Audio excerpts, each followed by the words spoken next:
Et nous allons insister sur les infractions qui minent la mauvaise gestion budgétaire. Il y a la concussion, cette façon de percevoir de l'argent ici et là à tout va, soi-disant qu'on est en train de financer des projets mais qui sont hors budget.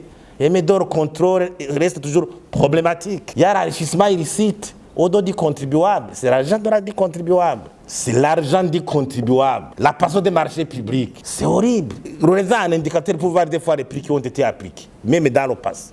Saigner, pièce en vergogne, le trésor public à travers les prix appliqués dans les marchés publics. Un stylo à 8 000 ou à quoi. J'imagine qu'à ce moment, il faut un contrôle profond sur ça parce que c'est prohibé. C'est l'argent du contribuable.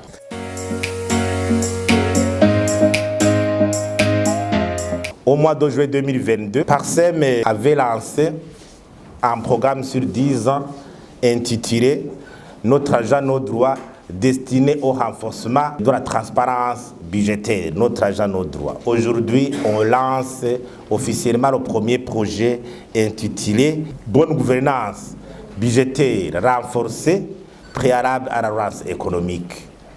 Maintenant, nous avons jugé les défis qui hantent le développement du Burundi actuellement, qui entravent la relance économique. Nous avons vu que c'est l'absence de bonne gouvernance dans ce pays. On ne saurait parler de la bonne gouvernance sans parler de la transparence budgétaire. C'est la clé de la gouvernance. C'est la clé du renforcement de la démocratie dans un pays. Quand le contribuable est censé avoir le rapport de gestion de son argent. Et évidemment, nous saluons les efforts du président de la République actuelle qui a fait la lutte contre la corruption son cheval de bataille pour relancer l'économie. Nous le félicitons officiellement. Nous voulons alors le soutenir dans son combat difficile. Des efforts avaient été d'ailleurs faits dans le passé, notamment l'évaluation PIEFA, et évaluation des dépenses publiques et responsabilités budgétaires, financières, qui avait été faite en 2012. Cette évaluation avait abouti à l'élaboration d'une stratégie de gestion des finances publiques centrée sur 6 axes. Il y avait la stratégie de mobilisation des ressources intérieures et extérieures, vérifier la budgétisation qui se base sur les programmes, c'est le sens même du budget programme. Le principe du budget, la réforme du budget programme qui a été annoncée. Il y avait le développement de la transparence et la rigueur dans la gestion budgétaire. Il y avait le renforcement du système cohérent de contrôle des finances publiques. Il y avait la production régulière des données et le renforcement du leadership et la capacité du ministère des Finances.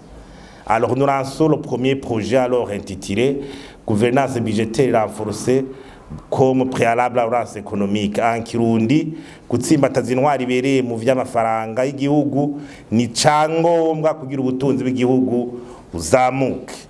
Même en famille, si une famille qui se donne à mauvaise gestion, la prospérité familiale s'en trouve affectée.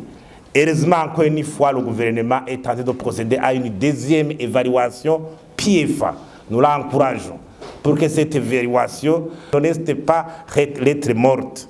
Nous voulons alors rappeler que ce projet est centré sur la participation du public, la disponibilité des données budgétaires et le contrôle cohérent des finances publiques. Actuellement, alors, le Burundi est soumis régulièrement à une cotation d'une institution internationale, agence internationale qui s'appelle IBP. Il faut savoir que l'IBP, c'est une agence qui classe les pays sur le degré de transparence budgétaire. La place du Burundi n'est pas vraiment du tout bonne. Et au niveau du contrôle budgétaire, on est à la 112e place sur 120 pays avec une note de 24%. Sur la transparence budgétaire, on est à 108e place avec une note de 9%. Et au niveau de la participation du public, là, la note est 0%. Et j'imagine qu'alors qu'il est grand temps qu'on fasse tous nos efforts pour qu'on inverse la tendance. Donc l'objectif du projet, alors, il vise à renforcer la gouvernance budgétaire à travers les 3 principes de base. participation du public, disponibilité des informations budgétaires à temps à travers les 8 documents du processus budgétaire et un contrôle cohérent des finances publiques. Et le résultat principal, c'est voir cette note augmenter. On doit absolument augmenter cette note. Parce que ça ne cause pas une fatalité. Il suffit d'engager des réformes nécessaires sous une volonté politique bien affirmée pour que les choses changent, pour qu'on puisse inverser la tendance. Et l'impact du projet, c'est de parvenir à accroître la crédibilité de la capacité de gestion budgétaire de notre pays, d'inspirer confiance aux bailleurs de fonds pour bénéficier des appuis multiformes afin de faire face aux problèmes liés au financement du développement auquel nous faisons actuellement. Donc ce programme est censé être centré sur l'apparition de 8 documents essentiels qui caractérisent un processus budgétaire transparent. Un processus budgétaire transparent. Les 8 documents, il y a d'abord le rapport préalable au budget qui trace la situation économique du pays en tableau, sans faux fouillis. La vérité sur les défis, sur les problèmes, la situation, les indicateurs économiques, ce taux d'inflation qui faut 30% actuellement, cette situation de chômage, cette situation de baisse de la production. Il faut vraiment passer au crible, sans faux faire la situation, et projeter les meilleures priorités par rapport aux capacités de mobilisation des ressources. Deuxièmement, c'est le projet de budget de l'exécutif. Donc le projet de budget que le gouvernement prépare. Et puis troisièmement, c'est le budget approuvé au Parlement. Là, il faut renforcer la participation du public, consulter même les citoyens. C'est leur argent, c'est leur droit. Et à côté de ce projet de budget de l'exécutif, il y a ce qu'on appelle le budget citoyen. Un budget citoyen qui est écrit dans un langage simple. Il ne faut pas toujours lire le budget à travers les langages macroéconomiques et universitaires compliqués. Il faut un budget écrit, même en kirundi, de façon simplifiée, pour que même le citoyen de Tchendadjourou sache qu'est-ce qui lui est réservé dans le budget. C'est simple. Il suffit de bien tracer, de bien publier le budget dans un langage simple pour qu'un citoyen de Kabarore dit pendant l'exercice budgétaire de cette année, j'attends cette infrastructure. Si elle n'est pas construite, il faut monter voir pourquoi. Si elle est construite, on renforce les capacités des citoyens dans ce qu'on appelle les audits citoyens. Le contrôle et le suivi des projets. Désormais, ce n'est plus le président qui devrait circuler seul pour aller voir si les projets sont en train d'être exécutés. Tout le monde nous sera appelé. Rapports en cours d'année. Ce sont les rapports trimestriels. Il y a ce qu'on appelle la revue en milieu d'année, qui des fois aboutit à la révision budgétaire. Sixièmement et septièmement, le rapport de fin d'année.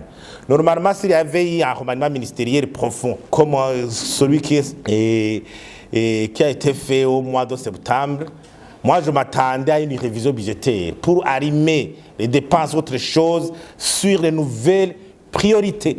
Parce qu'un gouvernement nouveau est censé avoir d'autres priorités. Rapport de fin d'année. Rapport général de fin d'année, mais un rapport d'audit. Nous insistons à un rapport d'audit. Il faut avoir un système cohérent qui audite l'argent des contribuables. Heureusement que petit à petit, des réformes commencent à être beaucoup plus prometteuses, comme la restauration de la mission juridictionnelle à la Cour des comptes. Nous voulons une Cour des comptes dynamique. Il y a droit même d'audition. Appeler les ministres pour venir s'expliquer sur la gestion de l'argent des contribuables. Les ministres sont les premiers gestionnaires. Nous ne voulons plus voir ce qu'on voyait les années passées. C'est horrible. Quand des mensonges s'érigent, on dit on a produit de façon extraordinaire. Et tout le pays s'embourbe. Donc, nous imaginons que cette mission est noble et nous invitons tous les citoyens et surtout vous la presse à s'engager dans cette logique. Et nous allons insister sur les infractions qui minent la mauvaise gestion budgétaire. Il y a la concussion, cette façon de percevoir de l'argent ici et là, à tout va, soi-disant qu'on est en train de financer des projets mais qui sont hors budget. Et mais le contrôle reste toujours problématique. Il y a l'enrichissement illicite au dos du contribuable. C'est l'argent du contribuable.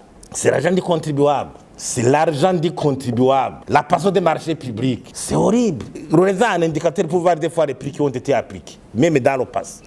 Saigner, pièce en vergogne. Le trésor public à travers les prix appliqués dans les marchés publics. Un stylo à 8 000 ou à quoi? C'est ses enfants ou c'est la femme. Donc, on essaie de donner. J'imagine qu'à ce moment, il faut un contrôle profond sur ça parce que c'est prohibé. C'est l'argent du contribuable. Et nous profitons de ce moment d'inviter que la première responsabilité du gouvernement au niveau du renforcement de la bonne gestion budgétaire, c'est la déclaration des biens par les hautes autorités. Nous relançons la paire officiellement. C'est la loi qui nous demande de le faire. Il faut le bon exemple. La Constitution l'exige. Ndabisubire no mu Kirundi du profise tufashe no munsi gutera kamu leta ko intango ya mbere ukoresha amafaranga neza nuko abategetsi bo hejuru baja kuri wa mugambi wo kwerekana amatungo imbere kwinjira amabanga niyo bayasohotsemo. Si parseme si fose ndi kumana ibisaba nibwirizwa shingiro rimwe batubwira ngo dusidukane niyo nka gutora sivyo vyanditsemo rimwe batubwira ngo dutore ego niyo biri. Je vous remercie.